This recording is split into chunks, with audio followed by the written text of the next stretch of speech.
The date you're admitting is that date of August 30th, 25? Yes, ma'am. And it was in Butler County? Yes, ma'am. Do you remember where in Butler County you were driving? College athlete Seven Cloud appears in Kansas court, hoping a no-contest plea will keep his future alive. Prosecutors agree to dismiss another case, but strict probation and domestic violence conditions quickly raise the stakes. Watch carefully because this hearing becomes more intense than expected. Subscribe now for more breakdowns. The record in Cloud, BU 2025 CR 325, State of Kansas versus 7. Dan Travius Cloud, please announce appearance. Thank you, Your Honor. May it please the court, Joseph Baca, appearing for the state of Kansas. May it please the court, Your Honor. The defendant appears in person and through counsel Kurt Kearns. And how does your client wish to proceed, Mr. Kearns? Your Honor, Amber and I have worked this out. We'd like to do a plea and, if possible, sentencing today. I can read the plea agreement into the record whenever you're ready, Your Honor. And now would be fine. Okay. In exchange for my client's plea of no contest in 25 CR 269, which is a domestic battery, Class B misdemeanor, the state will dismiss case 25 CR 325. The state will ask for a controlling sentence of 6 months suspended with 12 months court services probation and the standard conditions. As a condition of probation, the contact between the two parties is limited to issues surrounding their minor child. Court costs, no fine or restitution is going to be sought. They will seek a $100 domestic violence program fee, a DVOA, I think that stands for Domestic Violence Offender Assessment, and follow the recommendations. My client's a college athlete. The state also has no objection to transferring his probation to whatever college he ends up signing with. He's got several interested right now. I believe I've covered everything, Your Honor. Thank you. And I did not mention that we're actually here on the record in 2 cases, both of which you have announced, BU 2025 CR 269 as well as BU 2025 CR 325, which I understand will be dismissed per plea agreement if successfully entered on the 269. Is that right, Mr. Baca? Judge, that is correct. All those recommendations are correct. Okay. And Mr. Cloud, can you unmute, please? And Yes, ma'am. so you can apparently hear me, sir? Yes, I can hear you. All right. Let's focus first on BU 2025 CR 269, Mr. Cloud. This is a count of domestic battery, a Class B person misdemeanor. I understand you intend to enter was it a plea of guilty or no contest, gentlemen? No contest. A no contest plea. You do this with the understanding that the other case will be dismissed against you if I accept this plea. Is that correct? Yes, ma'am.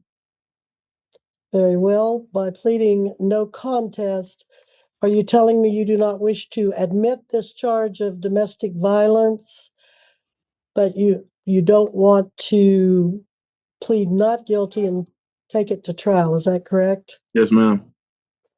So your plea of no contest alleges that there is in response to the charge of on or about the 20th day of April in Butler County, you did knowingly cause physical contact with another person done in a rude, angry, or insulting manner, to wit, Alexis Doyle, a person with whom you have been involved or have been involved in a dating relationship or a family household member, and you're pleading no contest, correct? Yes, ma'am. Is anyone making you waive your right to trial and enter this plea today? No, ma'am. Very well. And you understand you are giving up your right to trial. You will most likely be found guilty, even though you're not admitting the charge? Yes, ma'am. All right, Mr. Baca, the state has a factual basis.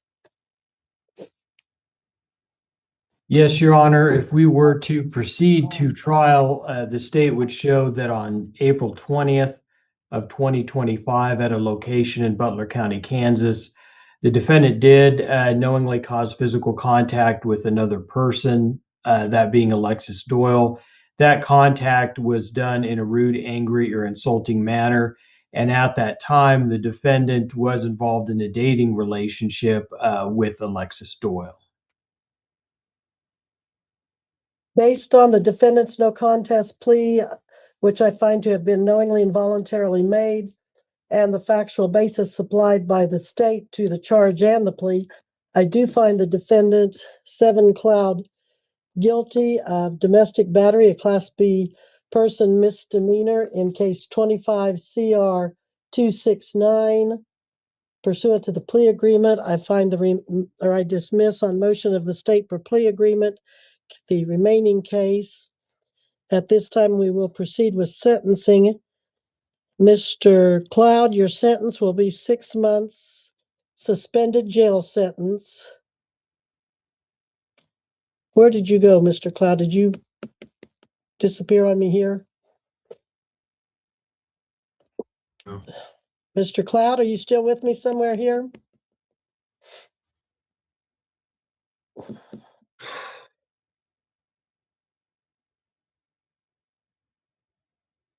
Where are you? Your Honor, I just got a Where are- text. I got a text. He's logging back on. His computer shut down for some reason. He's logging back on right now. I'm back on right All now. right. Okay, Mr. Seven, where did we lose you? At what part of the proceeding? Had the state concluded its factual basis explaining this charge? Yes, ma'am. All right. Well, based on your plea, I find it freely and knowingly, voluntarily given, and that the defendant or the state did provide a factual basis to support your plea.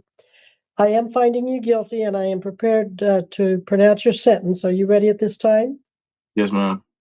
All right. Your sentence will be a 6-month jail sentence, suspended so long as you successfully complete a 12-month reporting probation.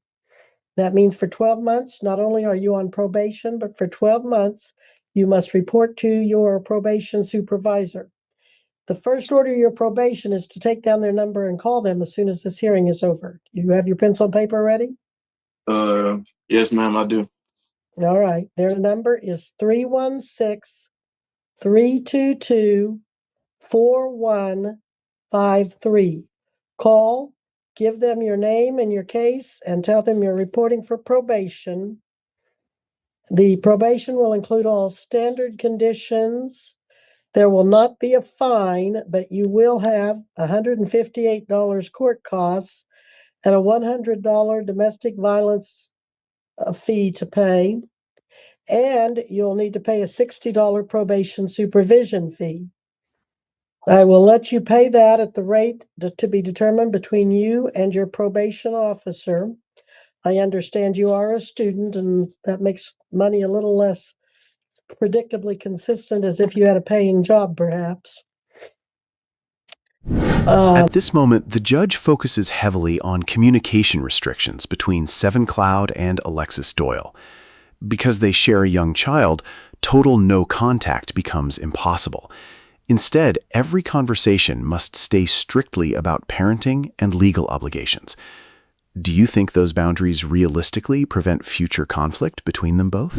I am giving permission to let you transfer the supervision if your circumstances require you to move.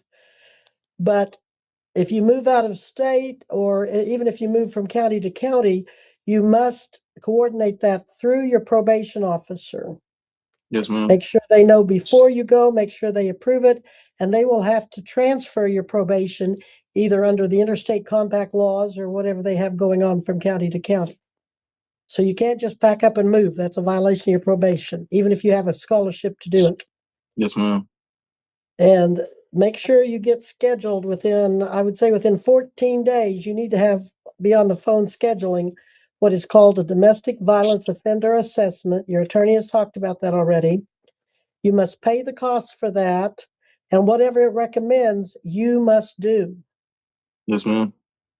And normally I would say no contact with Alexis Doyle. Is there an issue there, Mr. Baca, Mr. Kearns? They have a child together, Your Honor, a small baby, probably, I'm going to guess a year old, maybe. So Okay. they're, by definition, going to be dealing with each other for at least the next 18 years. Yeah. Mr. Baca, do you have any recommendations whether they have contact or not, or what are we doing right now as a bond condition? Oh, there was no contact right now, Your Honor. Amber's email to me says that she just wants the contact limited to the issues relating to the child exchanges, child payments. That's what they're only allowed to talk about is child things. Okay. Do they have any kind of domestic case? There's a paternity. They're not married, so there is a pending paternity case, Your Honor. So I suppose It's still pending, though it hasn't been resolved. All right, then I will order that the bond conditions transfer to probation conditions concerning contact between Alexis Doyle and the defendant, that they will be limited, as counsel was just saying. Anything else we need to address, Mr. Baca, Mr. Kearns? That is a 1 year if I didn't say 12-month reporting. Thank you, Your Honor. Nothing further. Nothing from the Mr. state, Your Honor. All right, Mr. Cloud, if you have any questions, you might want to take those up with your attorney privately. But if there is, Could you repeat that number again for the so I have it right? I've got it, Yes. 7. I'll call you after this hearing. I've got it. Okay. okay. All right, thank you. Thank you. Appreciate it, gentlemen. We'll be in recess. Parties are excused, except for you, Mr. Baca. You're staying around, I trust. Okay, let's take up next on our list, and I have them a little mixed up. How about Dimmel? Is Lacey Dimmel and attorney Christopher Brennan present?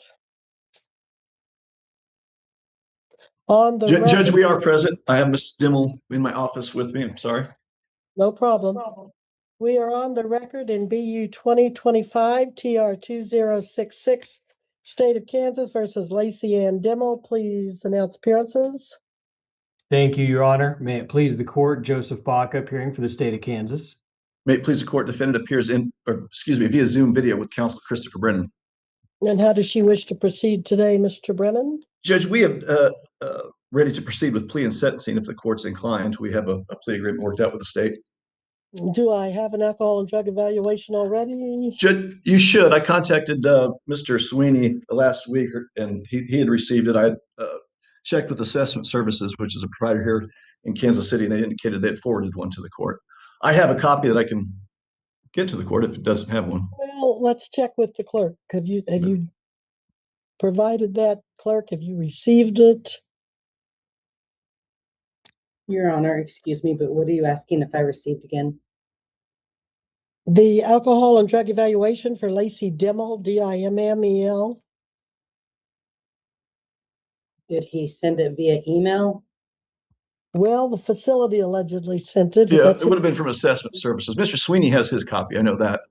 So I know it was sent, but I don't know if you got yours. Let me check. What'd you say that service was again? It's Assessment Services, Judge. And I can email a copy right now to you if you like. Why don't you do that? That would What email address, Judge? Well, Your I don't Honor. want to say it out loud on the line. You need to private message him. Okay, there we go. She'll send it to you privately. Okay, Yeah, Judge. you can imagine if you I send it understand. over the email. You know what I'm talking about. I understand, Judge. The thing. I can recount the plea agreement while we're waiting if you would like, Judge. That'd be all right. Okay. Judge, Ms. Dimmel will be pleading guilty to the Class B misdemeanor of DUI first offense. The remaining 2 counts are to be dismissed pursuant to the plea. The parties have agreed to the statutory minimums, which would be a $750 fine plus costs. Defendant will be placed on probation of 1 year. Judge, something we did not discuss, Mr. Sweeney and I, and I'll leave it to the court's discretion. We didn't discuss an underline, whether that will be 90 or 180 days. I would assume 180, but I don't know what the court standard practice is. Judge, again, conditions of probation, standard conditions with the additional condition of the evaluation and comply. Yeah, that's all I have, Judge. And you may have talked about the DUI victim panel. Judge, that was recommended in the evaluation, the Okay. level 1 class, actually level 2, the 12-hour class, which he actually has already completed, Judge. And then the victim impact panel was also a recommendation of the evaluation. All right, Mr. Baca, is that consistent with your notes? Judge, that is correct and would be the state's recommendations as well. Okay. Lacey Dimmel now admits to driving under the influence with an extremely high blood alcohol level. The judge carefully questions her about the highway stop before accepting the guilty plea.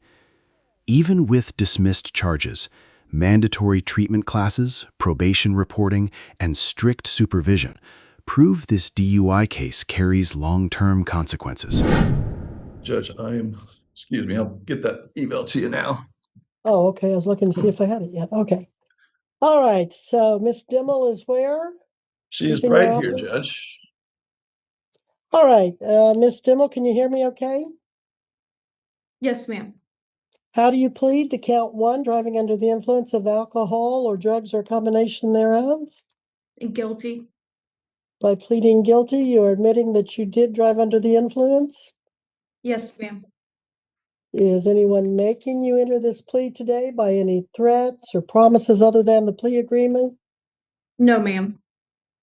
Now, this is charged in several alternatives, alleging that on or about August 30th, 2025 in Butler County, you did operate or attempt to operate a motor vehicle. Is this the date you're admitting is that date of August 30th, 25? Yes, ma'am. And it was in Butler County? Yes, ma'am. Do you remember where in Butler County you were driving? Judge, she was stopped on the highway by a highway patrol officer. highway was Should we know that? the mile marker? Do you remember the highway? You were 35, weren't you? Yes. I-35, Judge. The Kansas Turnpike. All right. Now, and you're pleading guilty, are you admitting that your blood alcohol concentration or breath alcohol concentration at the time was 0.166 or higher, or that you were incapable of safely driving a vehicle, or both Yes, of them? ma'am. Both? Okay. All right. Well, under either alternative, and certainly under both alternatives, that would constitute driving under the influence of alcohol. I will accept your plea and find you guilty of driving under the influence, a Class B non-person misdemeanor, as there is no allegation that you have a prior conviction for the same. And for plea agreement, upon motion of the state, I dismiss count 2, no valid driver's license, count 3, transporting an open container, and count 4, speeding. And did we get that alcohol and drug evaluation? Let's I did check. send that to you, Judge. Did you? I do see that I have an email from you. Let's take Okay. Well, I promise that's it. I didn't just send you one to say hello. Okay, well, it says Dimmel. So apparently, yeah, you did great. It's even in color and everything. All right. Any objection to proceeding with sentencing at this time? None by defense, Your Honor. Nothing by the state, Your Honor. Thank you. I am going to impose a 6-month sentence, as I think that's probably more often than not, and I haven't heard a recommendation otherwise.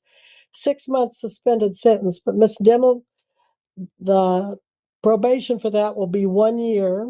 You won't have to serve that as long as you comply with your 1-year reporting probation. It is reporting. You will need to talk to the probation department. Your first order of probation is to contact them as soon as this hearing is over and report. Their number is 316-322-4153. You will have a $750 fine, $108 court costs, and a $60 probation supervision fee. I understand counsel is retained. Is that correct, Mr. Brennan? Yes. That's correct, Your Honor. All right. So you've already worked out your payment arrangements. I don't have to address that. As I said, your probation is for 1 year. Follow all standard conditions. You must follow the terms of your alcohol and drug evaluation, which I have from Assessment Services, dated January 27 of 2026. They do recommend a level 2 treatment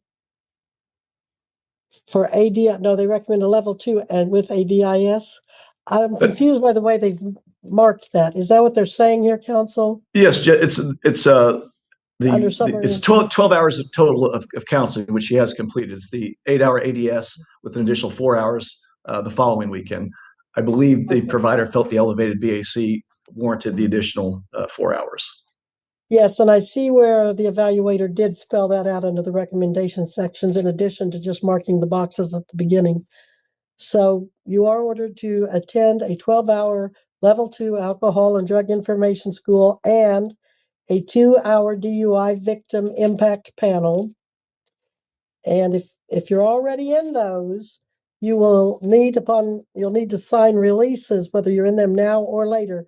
You have up to 14 days to call and get scheduled in these programs if you're not already in them. But I understand you already are in and may have even completed. But you'll need to get the facility that you're taking the treatment from to sign releases and transfer that information to your probation officer. Likewise, you'll need to sign probation releases of information so that they can trade back and forth and make sure you're complying. So sign releases wherever needed. And of course, absolutely no alcohol or illegal drugs. That's standard condition, but I'm going to emphasize it too. And I'm going to order that you pay at a rate of at least 1/12 of the total due per month, with the first payment being due May 6th, 2026, and then 1/12 due on the 6th day of each month thereafter. You can always pay more each month, and I encourage you to, but you have to pay at least that 1/12. Anything I may have omitted or overlooked, counsel, for either Judge, party? I don't think so. I think that covers it, Judge. Very well, then report by telephone, at least initially, to your probation officer, and you may go at this time, Ms. Dimmel, as we will be in recess. And Mr. Brennan, have you anyone else on this docket? Judge, I don't. Thank you so much for your time. Well, thank you for yours and your release from this docket as well, then. Thank you. You are welcome. Both defendants avoid immediate jail time, but these hearings show how probation conditions can completely control everyday life. Domestic violence restrictions, DUI treatment programs, monthly payments, and constant reporting requirements now follow them long after court ends. Like, comment, and subscribe for more unbelievable courtroom drama and legal breakdowns daily.